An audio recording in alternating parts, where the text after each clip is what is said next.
speaking of Democrats. Listen to Senator Elise Slotkin, I believe her name is.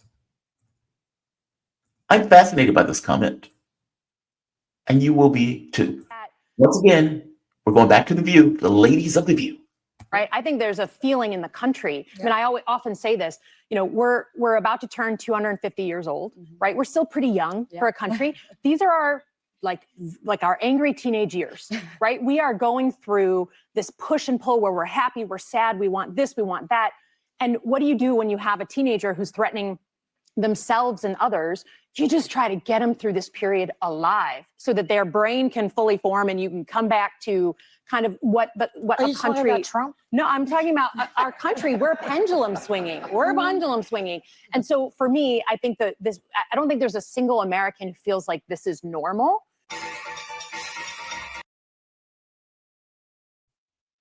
I'm always amazed at the way they see this stuff. She's not wrong. It is a pendulum, but I think she needs to ask, why is it a pendulum? Back in the 50 years, up until the point of Bill Clinton, Democrats in the House of Representatives won 48, I believe, of those years, something like that. Like Republicans only won twice in like 50 years, up until the point of Bill Clinton. Bill Clinton takes over and it becomes a pendulum. House of Representatives goes back and forth. It teeter-totters. Why? Is there anybody in the Democratic Party that looks at that and says, hey, that's weird. Why did that happen? Why are we teeter-tottering? Why are we going back and forth? The obvious answer, just on the top of my head, is the public is unhappy. The public is not satisfied. They put it in one party, they don't get what they want, so they leave that party in order to punish that party, and they go to the other.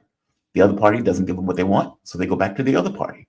Meaning, there is no happiness anywhere in this process. I will tell you this. When I was married, I always felt like there was constant obligations. Constant obligations. There was always things that you didn't want to do, but that you felt like you needed to do because you were married. By the same token, when you're single, there are things that you may want that you don't get, that you had in a marriage. There's no happiness to be found anywhere. You're stuck, right? Just like a human being. Or at the very least, some human beings. I would imagine some human beings like being married, or some human beings like being single. But there's some people, like me, there's no happiness to be found anywhere in either of these processes. I'm saying the American public is stuck there. They're slashing back and forth. It's not that their brains aren't fully formed. They have ideas on what they want. You just, and your party, just doesn't give it to them. It's just that. And so they end up going to the Republican Party. And then when they realize the Republican Party is not going to give it to them either, they end up slashing back to the Democratic Party. Or the Republican Party does something like, destroy Medicaid, in which case those people come back to Democrats in order to fix and repair Medicaid. You don't give them what they want. Slatkin. It's not that their brains aren't fully formed. It's not that they're children. It's not that, they're going through a rebellious stage. You're out of your mind if you think that.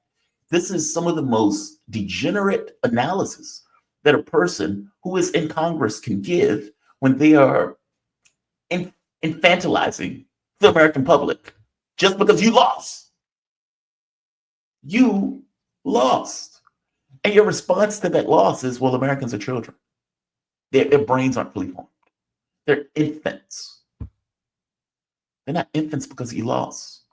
You were just not a viable option to choose. There's a difference in those things. Yeah, we used to have people at the barbershop when they were playing chess, and they would lose the game, and it was like, the sun was in my eye, somebody farted, a piece of hair flew from across the room and got into my eye, and I couldn't see the board at that moment. And, he made a move, and I couldn't see it, and I lost. So it's not really my fault that I lost. There are these other factors in reality that got involved that made me lose this game. That's her. That's locking. Hair flew into my eye. Hair flew into my eye. Somebody farted, and I missed the move. Oh, the stench was unbearable, and I just couldn't move the piece in a way that I would typically move the piece to my success. Get the hell out of here. Get the hell out of here. You lost. And given this take of Americans are infants doesn't really help your case, nor does it make people amenable to your side.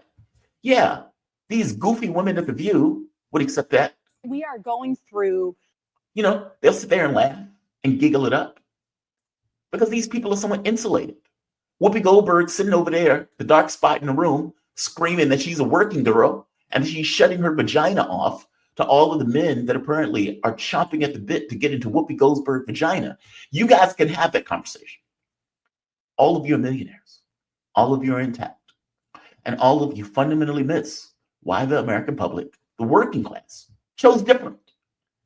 Slotkin saying this nonsense does not help it in the least. Doesn't help it in the least. Whoopi Goldberg, I'm a working person. I'm a working person. I don't know why you say that, I'm somehow different than the person who's making $10 an hour. I'm a working person too. Whoopi Goldberg is millions of dollars to sit there and run her mouth.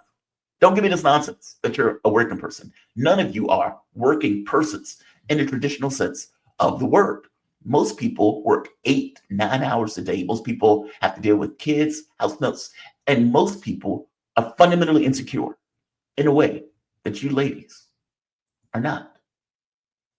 Stop going with this nonsense. These stupid liberals who say stupid shit like this without any real recognition or understanding the lives of regular people and why those regular people will go and vote for somebody like Trump.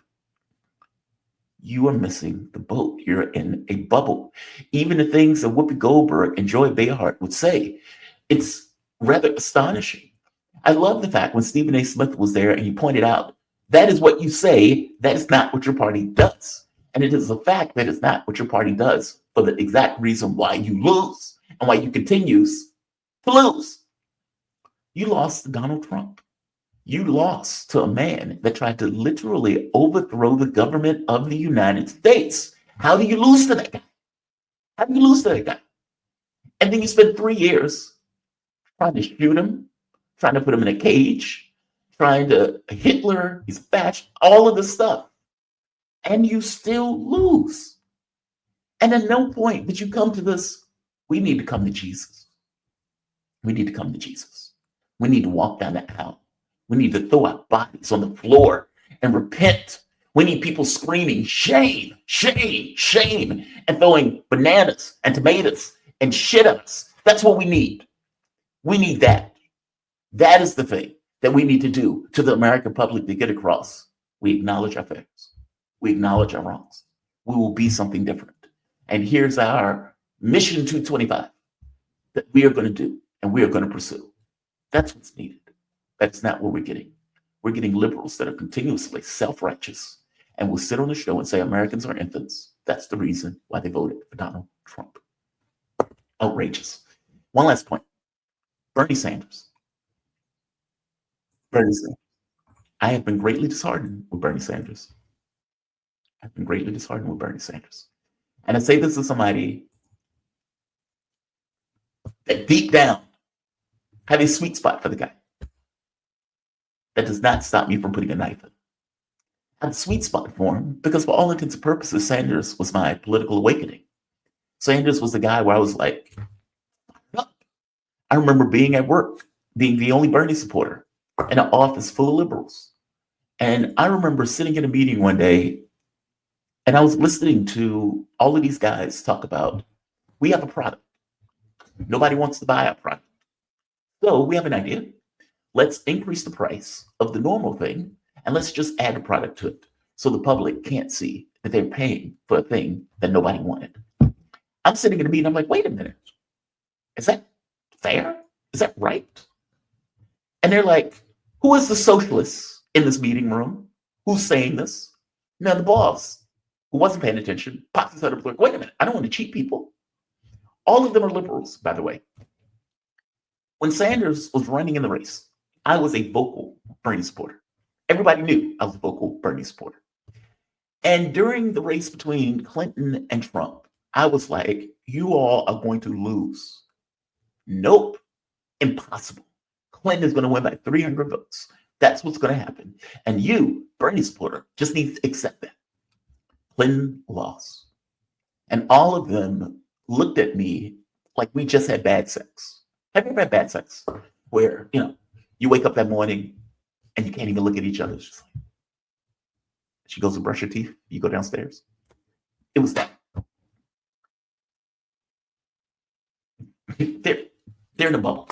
Sanders is sitting here and he is going to channel a lot of energy. The reason he's going to channel a lot of energy is because he is right. Under normal circumstances, when he's saying economic populism, he tends to be right. Increase Social Security, increase Medicare. We need a party of the working class. We need people who would go to bat for the working class. That's what we need. And the public is like, yes, this is what we've been missing. This is what we need.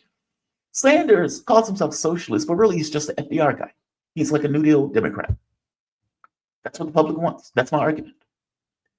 If indeed that is what the public wants, when he goes out and has rallies, the public hears that and they're like, yes, we like that guy. When Sanders goes on Fox News and he makes his pitch, and Fox is shocked that the public loves the guy. When he goes to churches, when he goes all around the world, when he goes into Republican territory, and they're like, whoa, this is what we've been missing. You like this guy? Great. But then what do you do with that energy? Is the issue.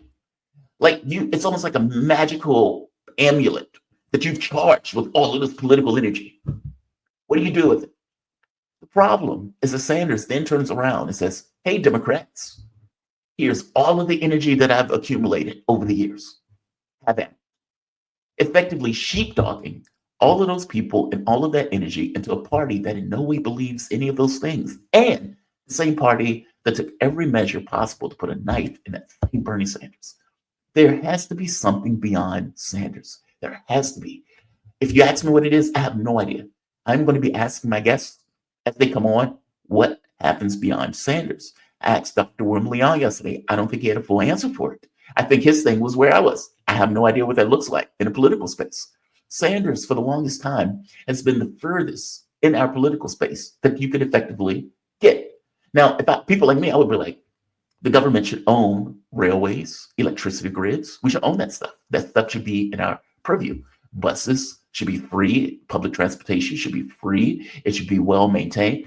But that's me, though. I'm further to the left than most. Sanders is probably as further as you can get in the political space. And so when people ask the question, what's beyond Bernie? I don't think people have an answer for that question.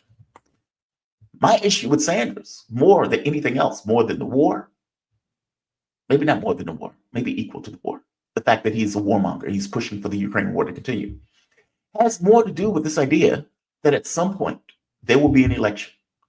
And when we have that election, what is Sanders going to do? What Sanders has done for the last several terms is Joe Biden is the next FDR. We must vote for Hillary Clinton. And he would stand there and get booed for over a minute for saying so, and yet he would say so on one stage after the next. I'm saying that is a problem that needs to change, considering the party that you have at your disposal right now is a broken, impotent instrument that is not good for anybody. It is not going to be a shield, let alone a sword. Something needs to fundamentally change. Sanders pushing a bunch of people into the party, it's just unhelpful.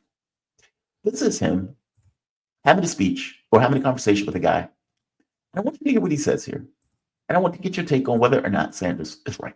But there was also there was a gravity in your voice and a sense that in a way that I maybe hadn't heard before. I don't know if you agree with that. These are, the scariest times in my lifetime. That's all. I mean, I think it's objectively the truth. It is not just they want to get. Sanders, just stop for a moment, was alive during the Second World War. Bernie Sanders was alive as Hitler was rummaging the earth. And yet, his take is, this is the most dangerous time alive. Sanders was alive during the Cuban Missile Crisis, where many people in the U.S. thought the world was about to end. Put that in context. And yet, Sanders says, this is one of the most dangerous moment to be alive in his lifetime, right now. Okay, let's let him finish. Give tax breaks to billionaires and cut programs for working people. Frankly, that's happened before. Yeah. But you combine that with the power of the oligarchy in general. You combine that with Mr. Musk owning Twitter and able to send out his messages to hundreds of millions of people. You combine that with the fact that people like Bezos, the second wealthiest person in the country, fired or got rid of most of his editorial staff and is going to convert them into a right-wing thing.